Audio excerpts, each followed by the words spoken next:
नमस्कार, आप देख रहे हैं तिवारी भैया। मैं हूं वेद प्रकाश। बुरी नजर वाले तेरा मुंह काला। मैं इसलिए बोल रहा हूं कि जिसने भी बुरी नजर डाली थी समीर वानखेड़े के करियर के ऊपर में, समीर वानखेड़े को खत्म करने के लिए उनका मुंह काला कर दिया गया है। जिसने भी सोचा होगा, जिसने भी षड्यंत्र रचा होगा, क्योंकि जो कुछ रचा जा रहा था समीर वानखेड़े के खिलाफ, उसका रिजल्ट ये आया कि समीर वानखेड़े ने 25 करोड़ रुपए की वसूली नहीं की थी, लेकिन देश की जनता जनार्दन के सामने ये डिलीवर कर दिया गया था कि आर्यन खान को इसीलिए किडनैप किया था, इसीलिए उठाया था कि 25 करोड़ रुपए चाहिए था समीर वानखेड़े को। उनको करारा जवाब मिल गया है कि जो जांच कर रही थी मुंबई पुलिस, उसको जांच में कुछ मिला ही नहीं है, कुछ भी नहीं मिला, क्योंकि उनका मुंह बंद हो गया जो आरोप लगा रहे थे। नारकोटिक्स ब्यूरो के यानी कि एनसीबी के स्वतंत्र गवाह प्रभाकर सेल ने आरोप लगाए थे कि समीर वानखेड़े ने 25 करोड़ रुपए की पूरे षड्यंत्र रचा है। उन तमाम लोग को दिल में लड्डू फूटने लगा, दिवाली मनने लगी, पार्टियां करने लगे कि समीर वानखेड़े फंस गया, समीर वानखेड़े फंस गया, समीर वानखेड़े फंस गया, समीर वानखेड़े पर जांच होनी चाहिए, जांच होनी चाहिए, जांच होनी चाहिए। और तमाम लोग के मन में लड्डू फूट रहा था, अंदर में खुशियां फैल रही थी, इंजॉय कर रहे थे कि समीर वानखेड़े फंस गया। लेकिन जो जांच चला है उनमें उनको आईना दिखा दिया गया है कि समीर वानखेड़े के खिलाफ एक भी सबूत नहीं मिला है। आज इससे पता चलता है कि समीर वानखेड़े कितने लॉयल हैं, अपने काम के प्रति कितने प्रतिष्ठित रहते हैं, ये इससे अंदाजा लगाया जा सकता है। लेकिन हां, झूठ खूब बेचा गया, झूठ खूब हाथों हाथ बेचा गया, खूब प्रेस कॉन्फ्रेंस की गई, मीडिया में बोला गया, ट्वीट किया गया, लगातार बिना सांस लिए हुए शेयर किए जा रहे थे कि 25 करोड़ 25 करोड़ 25 करोड़ 25 करोड़, लेकिन एक भी सबूत नहीं मिला। जाहिर सी बात है, जब इस तरह की बात आई तो मुंबई पुलिस ने इन्वेस्टिगेशन शुरू कर दिया कि एक बार जांच किया जाए, क्या पता कुछ मिल जाए। लेकिन धन्य हो समीर वानखेड़े और उनकी सोच और ऊपर वाले जिन्होंने उनको साथ दिया और उनके दिमाग पे ये रखा कि इनके जाल में फंसने की जरूरत नहीं है। लेकिन षड्यंत्र जबरदस्त तरीके से रचे गए थे, जाल खूब स्ट्रांग बुने गए थे कि उस जाल में समीर वानखेड़े नामक व्यक्ति फंस जाए और उसके वर्दी को नोच लिया जाए, उसके वर्दी को हटा दिया जाए और फिर जेल में डाल दिया जाए। इसके लिए खूब मेहनत किया गया था, जबरदस्त। कुछ दिन के बाद, बहुत दिनों के बाद प्रभाकर से जो फोटो वायरल हुआ था वो सामने आके ये कहता है कि 25 करोड़ रुपए मांगे थे, बकायदा 25 करोड़, छोटी मोटी रकम नहीं, 25 करोड़। लेकिन क्या हुआ, ढाक के 3 पात और मुंबई पुलिस का जो स्टेटमेंट आया है फिलहाल, वो बतलाना बहुत ही आवश्यक है। नारकोटिक्स ब्यूरो के स्वतंत्र प्रभार प्रभाकर सेल ने आरोप लगाया था कि उसने शाहरुख खान के बेटे के लिए 25 करोड़ की मांग। मुंबई पुलिस ने जांच के लिए एसआईटी एक गठित किया था और लगभग 20 लोगों से पूछताछ किया, लेकिन हालांकि अब तक कोई भी मामला दर्ज नहीं किया गया है और न ही कोई सबूत प्राप्त हुआ है।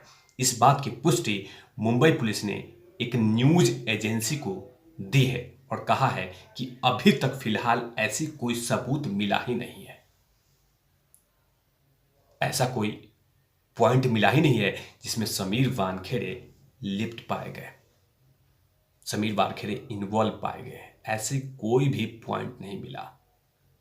मतलब उन तमाम लोग के लिए एक संदेश है, उन तमाम लोग के लिए एक मैसेज है कि किसी के खिलाफ साजिश मत करिए, लेकिन हां, किसको कैसे फंसाना है, किसको कैसे उठवाना है, कैसे किसी का राज खुलवाना है, ये तमाम साजिशें कुछ लोग करते हैं क्योंकि उनके पास पावर और सत्ता होता है।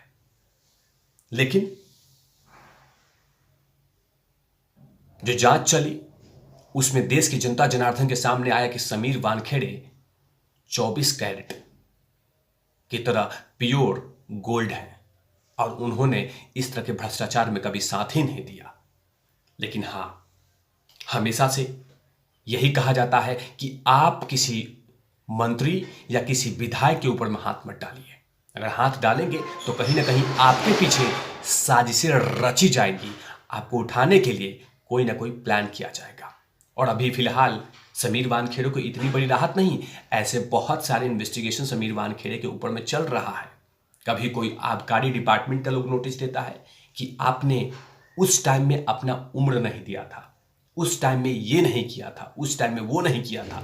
ये तमाम नोटिसें दिए जा रही हैं और वो पुराने पुराने फाइलों को खोल के देखा जा रहा है कि क्या पता समीर वानखेड़े किसी चीज में फंस जाए। लेकिन समीर वानखेड़े फूंक फूंक के कदम रखते हैं। वो जानते हैं कि मैं किसी से अगर पंगा ले रहा हूं, किसी को गिरफ्तार कर रहा हूं, किसी पैडलर को उठा रहा हूं, तो उसके पीछे कोई ना कोई बड़ा व्यक्ति होता है जो लगातार मेरे पे नजर रखता है। तभी तो समीर वानखेड़े ने कहा था कि मेरा पीछा किया जा रहा है, मैं कहां जाता हूं, क्या करता हूं, ये तमाम चीजों के बारे में उन्होंने समीर वानखेड़े ने मुंबई पुलिस को कंप्लेन किया था कि मैं जहां जहां जाता हूं वहां वहां मेरा पीछा करता है। इसलिए समीर वानखेड़े ज्यादा ही सतर्क रहते हैं। और वही किया उन्होंने आर्यन खान के मामले में कि इतनी बड़ी हाई प्रोफाइल केस रहा और उसमें फूंक फूंक के कदम रखा।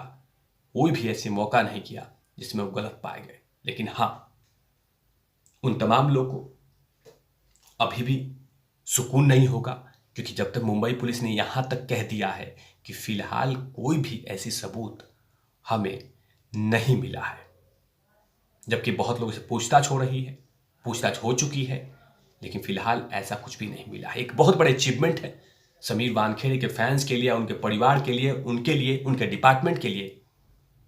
और इसकी बड़ा कहीं ना कहीं जो दिल्ली से इन्वेस्टिगेशन टीम आई थी, उनको एक संदेश चला गया कि जब मुंबई पुलिस को ही सबूत नहीं मिला तो दिल्ली वालों को क्या मिलेगा। क्योंकि दिल्ली से एक स्पेशल टीम आई थी और वो भी जांच कर रही है कि समीर वानखेड़े क्या सचमुच आर्यन खान को उस क्रूज से इसीलिए उठाया था ताकि खजाना भर सके। लेकिन ये सबूत कहीं ना कहीं बहुत बड़ा संदेश उन तमाम लोग को देगा जो लोग समीर वानखेड़े के खिलाफ इस तरह की सोच रखते हैं कि उसे जेल में डालना है, उसकी नौकरी खाना है, उसको तबाह कर देना है। उन तमाम लोग को एक संदेश जरूर जाएगा और कहीं ना कहीं उन तमाम लोग को एक भी संदेश जाएगा कि समीर वानखेड़े को फंसाना नामुमकिन है और गलती किसी भी व्यक्ति से हो सकता है, त्रुटियां किसी से भी हो सकता है। It's a human tendency. ऐसा नहीं है कि सब लोग सही हैं। लेकिन धन्यवाद है भगवान का जिन्होंने कि इनका समर्थन किया और सच सामने आ गया कि फिलहाल कोई भी करप्शन के, कोई भी एक्सटॉर्शन के मामले में केस नहीं बन रहा है समीर वानखेड़े के लिए। तब तक के लिए आप देखते रहिए तिवारी भैया। मैं हूं वेद प्रकाश, कैमरामैन धूल लाठी के साथ ओपन नटलो।